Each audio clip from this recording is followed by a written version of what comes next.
Hey folks, so it's day 36 of the build. Just wanted to do a quick recap. Not going to really show too much on the truck. Um, just wanted to recap with, so we got started on September the 4th. It's October 10th now. All in all, I think was it today's day, well, we said that, right? So, hey folks, just want to do a quick recap on the truck. It's day 36. Yesterday we didn't really do too much on the truck, just kind of cleaned up the garage, really cleaned up the garage, walk around, wash the floors. Did a little bit on the truck, noticed a couple leaks. One with the thermostat housing, I took that off and then just placed it back on, and it's actually leaking out of one of the plastic connectors that's from the OEM Ford GT350 part. Nothing I put on, but I guess I disturbed the engine and now it's not happy. So I went ahead and RTV'd it, but in looking at it, the aluminum's a little bit pitted at the fitting, so I went ahead and ordered a new one. So that should be here probably this week at some point. So I'll have to drain the fluid out of the engine. What I do on the initial starts is I'm just running, distilled water in the truck. That way, inevitably, I have to drain the vehicle at some point, and it would just make a giant mess. So it's just easier just let the water flow out of it and get that taken care of. Also had what looked like a rear main seal leak, and it was leaking out of there, but that was an issue on my side.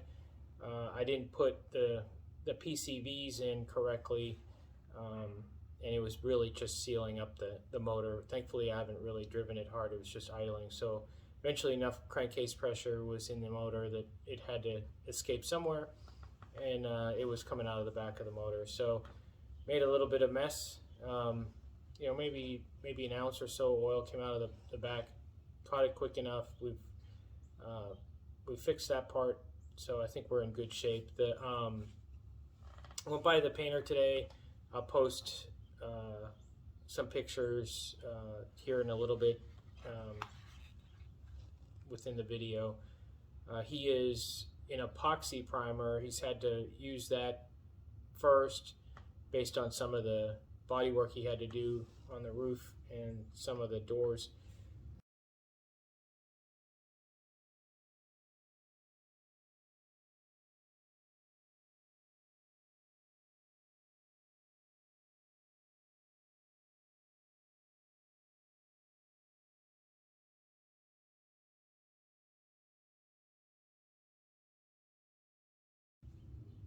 The big issue that I had with one of the doors that was sticking out, I guess I wasn't really paying attention, but and I'll try and capture a video of it, but he was getting ready to sand down the side of the door, and on one of the regulator was actually touching the outside of the door, causing the door to bend. So I know there's been on the other trucks, I've noticed a couple comments on getting the doors to fit.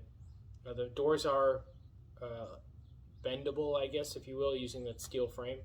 And that's the good news. You can basically put them anywhere you want. The bad news is you really have to pay attention. And I guess in the speed, I wasn't really paying attention. So as soon as he released the regulator motor away from the door gap actually closed up, and he didn't have to sand or do anything. So that was good. So he says, the painter, that will be done sometime, I'd say around Wednesday next week, completely done. He thinks he's going to be, the cab will get the first, actually I think I'll get the nose done first, is what he said, so I can at least put that on around the grill. But in any event, he should have the cab done and the doors Saturday. So I'm going to pre-position the truck on Friday over to the shop, and we'll probably get rolling on it Saturday and Sunday potentially.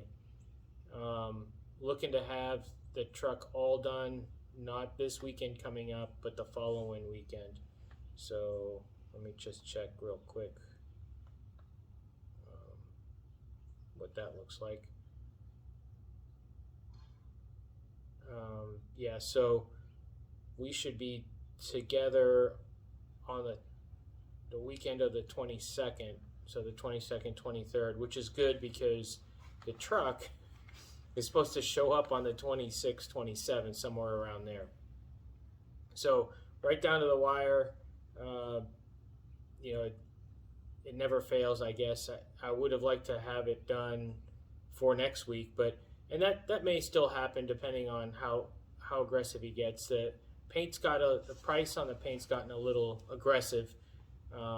Wasn't altogether thrilled with how much it was, but I guess that's where we are right now. So yeah, just the paint itself was pretty expensive. It's pretty nice, pretty nice color. So I won't spoil it. You get to see it here in a little bit if the mothership allows it. Anyway, yeah, so we started on the 4th of September. I've had a couple questions like how many hours a week do I work on the truck? I think I answered that in one of the videos. But basically, I'm still working, 80 hours every 2 weeks, 40 hours a week at my normal job. So that doesn't really leave a lot during the week. So really the Saturday and Sunday are the heavy pull days. I usually get out in the garage early, around 7, maybe a little earlier, and then work till about 6 or 7, and then basically crash out on the couch, eat dinner, go to sleep, wake up Sunday, repeat. A little different on this truck only because what ended up happening was that the getting the body done and gone required me to really work every day as much as I could. So rather than work like 2 hours a day, every other day during the week, which is my normal like 4-month build, I was working 4 or 5 hours every other day, and then like a 2-hour in between. A couple nights went really long. I think a couple of you commented on how tired I was and am. Today's actually pretty good, so looking forward to recharging batteries for next couple of days while we're waiting on the body to get done. But that was the idea, so that kind of step away towards the end, give the painter about a week break, and then I can get recharged, and then we can hit it hard. That way we don't scratch anything. The big thing was, I think with this build, it allowed me to stay focused on the small items, was not to get bogged down with some of the back orders. The back orders or pieces that were still either getting built for the truck, like the new lower control arms are new for the truck. They're 4 inches longer, but then they redesigned them based on how they're building the F-150 suspension. They look more like those. So I had to wait on those. Couple other items here and there, but that actually allowed me to work on some of the other items, like the whole rear end, and the engine, and getting front suspension all done. So when it did come, and I even had some Heim joints that were short, but you just move on to something else, and then I think that really allowed me to jump forward when I finally was ready to get back to working on the parts that, like when the chassis came back. I mean, getting the rear end and the front suspension in it. I think in the video I was basically chassis by itself, and then basically at the end of the day it was rolling, or could have been rolling, but again, wheels and tires. So working with Factory 5 and Jim, real close, step by step through there, kind of working out all the kinks with the new system that they have. I think overall it'll be a good product. The packaging is getting a lot more refined. it's interesting. I didn't have a packing list initially because that was still coming under the new system, and it's amazing that a couple things that I kind of glossed over are really my crutch to build in the truck. So the packing list and the way the boxes are numbered, those two items, if you can get your head wrapped around what you're going to work on when you're going to work on it, having those two items to have a plan definitely help. And both of those, I didn't have my packing list, so I couldn't really use the numbering system that's on the box for the first few days. And of course, with the new system, some of the numbers changed. So my previous packing system, like the numbering, didn't match. So when I went to go open, I don't know, say the electrical connector box, it was something else. So that was a learning experience. But again, working through those little things now, and then working with Jim to get that all figured out, I think that's going to be good for everybody else. And I wish everybody the best of luck with that. I think it'll be better in the long run, for sure. Other than that, the TKX, that's new to me. I don't know if you guys are tracking. So it's the 5.2 flat plane crank and the TKX. TKX is the replacement, I guess, for the TKO 500. I guess a 5-speed. It is clunky shifting as far as the gating. I was kind of surprised. It got the MT82 in the Daytona, and the centering spring is awfully light. This one is much like the TKO 600. You can even hear it in the video. I thought I was on my first drive. I thought I was shifting into first, and it was actually third, which kind of lugged the truck down the road. I'm sure that would probably loosen up with time. I have like a whopping 2 miles on the transmission. Got the hydraulic clutch, as always. That's easy. I'm not running electric power steering on this truck at all, and so I set the caster up about 3.5 degrees, which is fine. The truck's pretty light. The engine being so far back in the chassis is definitely nice. So, but right now it is front heavy as it sits, because I think I got like 4 gallons, maybe 3 gallons left of gas in the back. No bed, so that will definitely even out. I think I'm right at 1,900 pounds. I'll have to go back and look. But overall, everything kind of went in just like you would expect it to. I didn't use the factory 5 radiator hose, corrugated hose.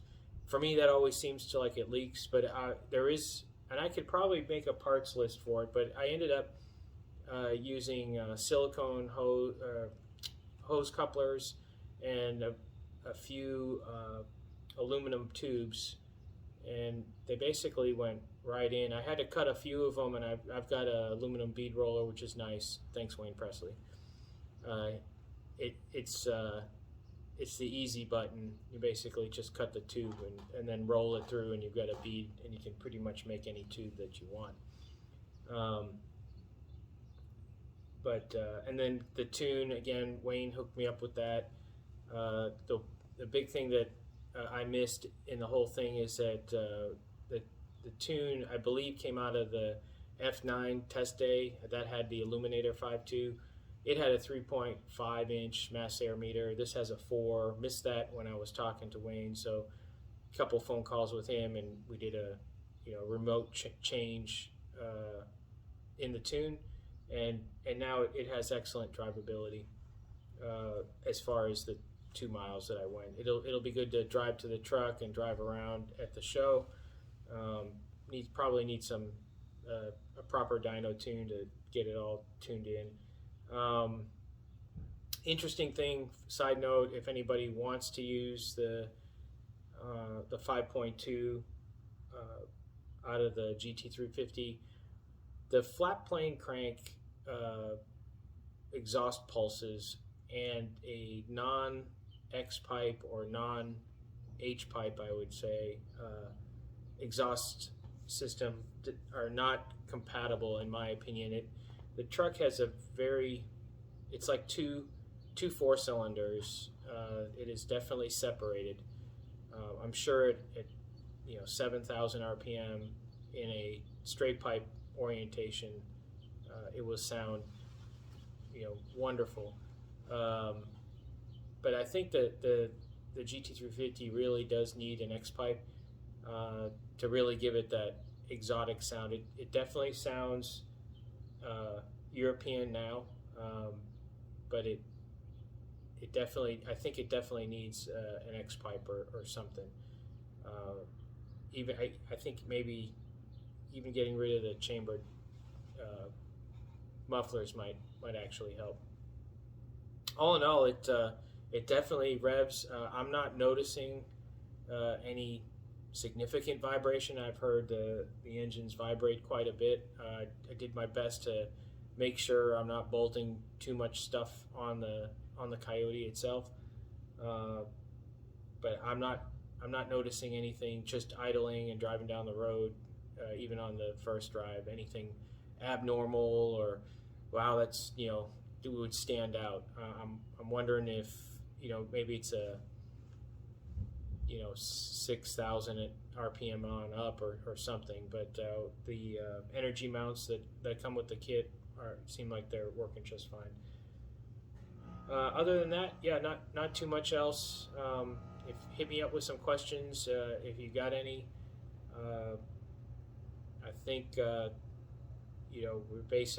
basically 30, like I said, 36 days in. I think I took three total days off. Yeah, I think in review three including yesterday. I've got a little tiny bit of work to do on the chassis. I could just do it while we were doing the body, but it's a nice day out here. It's probably mid-70s, so I'll probably just tinker around that. I'm waiting for the little few parts to show up, just to finish up the engine to keep the water from leaking out of the thermostat. Like I said, it's not leaking now. It's not leaking to the ground anyway. I've run it maybe another 30 or 40 minutes, and the rear main seal, since I fixed the PCV issue, seems like it's settling down. It's not leaking as bad. It was, like I said, it probably put an ounce on the ground, and now it's basically got one or two drops that come out, and I think that's just residual. So I hope to see that continue to resolve itself. I think the only other thing I got left to do is wire up the electric regulators or the window switches for the electric regulators for the windows. But I'll probably do that once we get everything assembled. That way there's not a ton of wires just sitting. I've got the main power wire ready to go. And other than that, yeah, real happy with the build. Pretty happy with like I said, with the speed. A couple things I would have liked to have done different. Not major things. There's probably one or two things, here or there.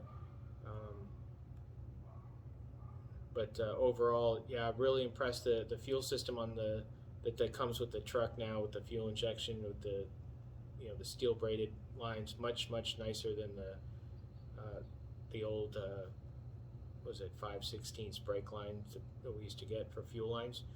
So that all went in lickety split. I am running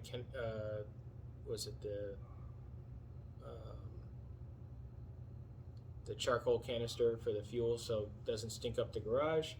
Other than that, yeah, I mean, just kind of killing the time now. It's kind of a long video, not a lot of truck pictures, but I figured I'd just wrap up the chassis part one, and I guess we got basic 2 weeks Yeah, something like that, maybe 10 days, and the